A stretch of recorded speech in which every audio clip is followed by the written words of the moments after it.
Greetings and welcome back to another episode of the Daily Run, and today we're playing as Judas. Judas, just because of how little HP he has, I think works as kind of a filter in these dailies. And when I mean filter, I don't really mean that maybe it separates good players from the bad players, but more like unlucky players from the lucky players. And by that is just when you encounter a room like this, you really have no way of going, and if you have only one red HP, and because you can encounter these rooms on the first floor as well, as soon as you're gonna enter them, there's practically no way to dodge them, and you're just gonna end up dying if you're a bit unlucky. So how can we dodge this? How can we maybe prevent this from happening? Because there's nothing worse than as dying as Judas on very early on just because of a room that maybe you really couldn't predict or maybe you couldn't dodge any of the damage in it. Well, in most cases, I would say that it's pretty inevitable. If you're gunning for a high score, if you're really gunning for maybe to sacrifice all of your options, you would end up wanting to explore every single room that there is on the floor. I think maybe the only advice I can give you is that don't go to big rooms or small rooms until you absolutely have to. So visit every single other room that exists on the floor first, so you can maybe gauge it, maybe get some more items, maybe some more spirit hearts, and only if it's absolutely necessary or if you did find more health, then go to that small room and then explore it further. I would say that in most cases, the rooms that end up being a bit bullshit are definitely the small rooms, just because they're obviously very compact and small. And in a lot of cases, the closet, so to say, when you have the closet, the closet is a special type of room, which is a small room, and not every small room is a closet, but a lot of them are, and essentially these closets can either be very, very good or very, very bad, and they're a very rare type of room. So in some closets you can find Dragman on the first floor, which is one of the craziest things that can happen, but in some of them you can find a lot of consumables, or maybe even an item or something like that. So overall, I would say that these small rooms are more like a risk versus reward thing, and you really need to be kind of considerate of that if you do plan up on exploring them. And like I said, just because there is a chance of getting some good things out of them, it's probably a good idea to explore it, but it doesn't hurt to explore the rest of the floor first to maybe, like I said, get a few bonus, maybe an HP upgrade, or maybe even a card that just ends up helping you kill all of the enemies in the room, or maybe with Afterbirth Plus, the Holy card helps there, just because you can enter the room, pop it immediately if you see if it's a hard one, and then you can survive one hit of damage. What this run was maybe, what maybe it was a bit odd on this run is how it turned out. And of course, like always, I do go read the run and what other people experienced in the comments on the Reddit, and I saw that a lot of people did find a lot of guppy items in the first curse room. To me, I didn't really want to take that risk to go into the first curse room just because of the situation that ended up happening. Obviously, I didn't know that there was going to be that hard room on the second floor, but because I only had 2.5 spirit hearts, or 1 red heart and 1.5 spirit hearts, so 2.5 HP in total, I decided if I did go to the curse room, I would be end with 1.5 hearts, and that's probably a good idea, but just because of how many enemies there are which can deal 1 full heart of damage to you, essentially having 1.5 hearts as opposed to having just 1 heart isn't that big of a difference, because you're still gonna lose that double duel chance, which is usually why you want the spirit hearts in the first place. So because of that, I decided not to go to the curse room, which was apparently a mistake in this particular run. I think overall it's still a good play. I think it's a better play than going to the curse room. I know that curse rooms can contain a lot of good things, but on the average I would say they don't really contain anything too good, and especially in a very vulnerable position that we were in, I definitely think that there was nothing too much to be gained there. In this case, like I said, there were 2 guppy items I believe there, which is a bit unfortunate for us, but nevertheless I still feel like we made the right choice in this case. So I think that was something that I wanted to point out, just because I know that a lot of people maybe who play this daily did go to the curse room, maybe you risked it a little bit. In this case, I always say that when you have dailies, it's usually a good idea to go for those high risk, low reward plays. Not maybe low reward, but maybe high reward in some cases, but nevertheless, just because there's a very slight chance that the curse room that you're gonna end up going to is gonna be super, super good. I would say that it's maybe worth it, just because if other people who made that decision, even though it was maybe the incorrect one, and that ended up giving them a really, really strong run, you don't want to miss on that 5% chance of just getting a lot of items. I think that statistics can be applied in a lot of cases in Isaac, and I try to do that myself, but I think in those cases when people are playing suboptimally, I think you need to play suboptimally as well to kind of play optimally. And that doesn't make a lot of sense when you actually think about it, but I hope that this example proves what I'm trying to say.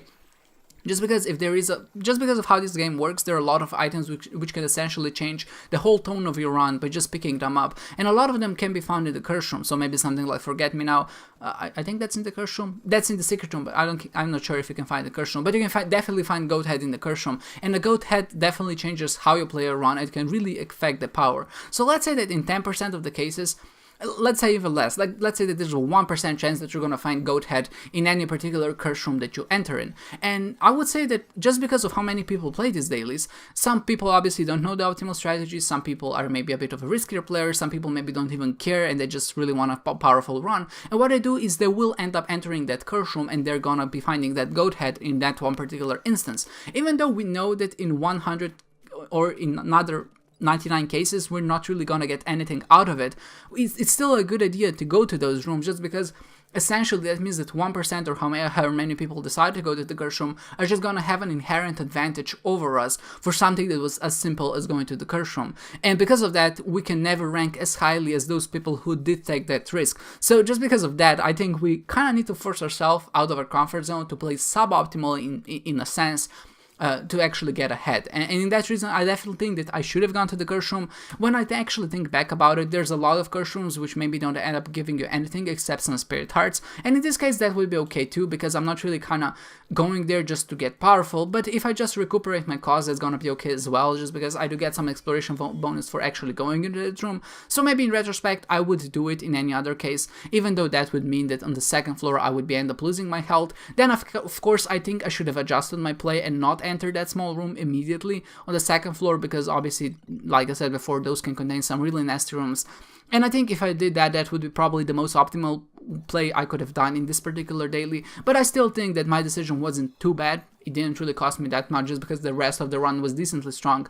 But another mistake I would say that I definitely made, that I kind of regret, was not picking up Duality. And Duality is an item which you can find in the Devil Deals, and what it does essentially, every time you get a Devil Deal or an Angel Deal, you'll also get the other deal as well. So if you get a Devil Deal, you'll also get an Angel Deal. And in this case, just because my run was strong enough, I definitely should have picked it up and went to the Angel Deals, just because in that case, first of all, there's still a chance to get some really good items out of it, and especially in the Angel Deals, if you're gonna get a good offensive item, that usually just carries your run.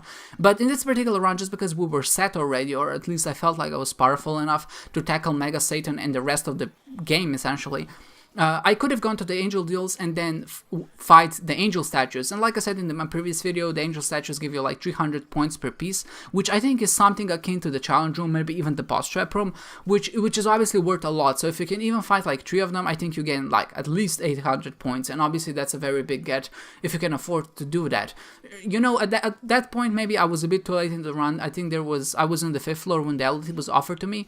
But I still think that there is some merit to taking it, just because we still have 3 more floors on which we can actually get the Devil Deals.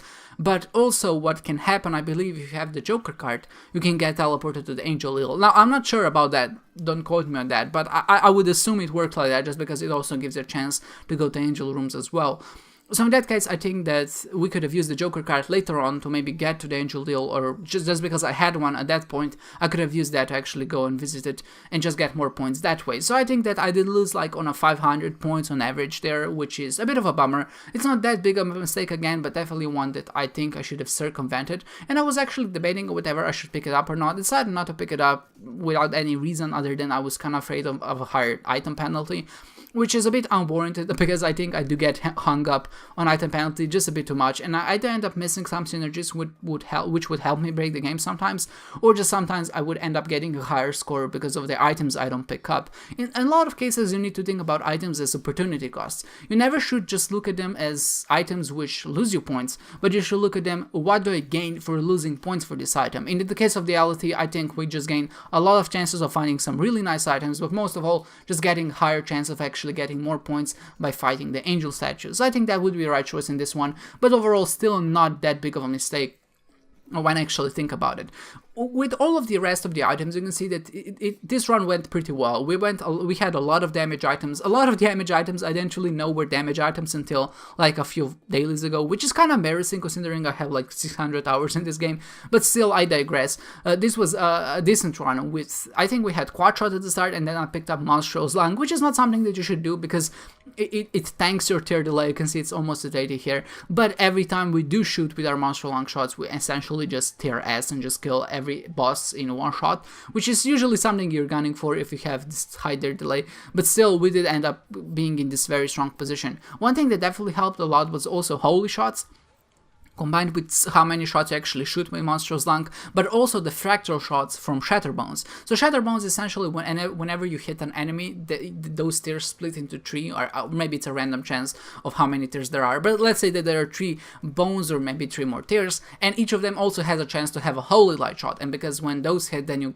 get kind of more damage, and it was just a nice synergy. It wasn't maybe anything too flashy or too spectacular, it was a pretty standard Monstrous Lung synergy thingy, because usually most of synergies that work with Monstrous Lung work this way, but it was fun at least to play. And if you didn't, I would advise you to go to the description and just copy the seed to your game and maybe play it for yourself, because I think it was fun run all in all. One thing I kind of have to apologize for, which I didn't address in my previous video, and I really thought that it was gonna be over, was just the way I talk. I might be talking a bit more stuttery than usual, and if someone kind of noticed that or maybe finds it bothersome, it's just because I bit my tongue.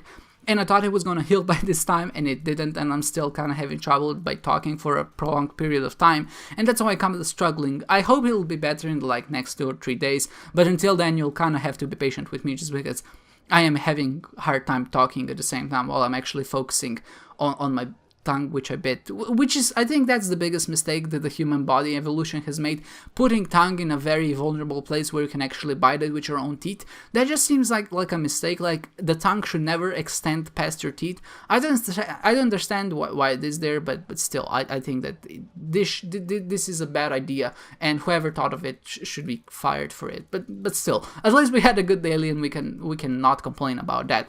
All in all, it was a decent daily, and my score was definitely maybe on the low side for a Mega Satan daily, especially because I didn't find any breaking potential. My item penalty was relatively low, I think, but all of the rest was up there, at least as far as Mega Satan dailies go. Overall, we had about 84,500 points, which is maybe not the best. I usually gun for 50,000, but still, just because of how maybe slow this run was, it wasn't really super powerful. It was just powerful enough to kind of carry us to Mega Satan.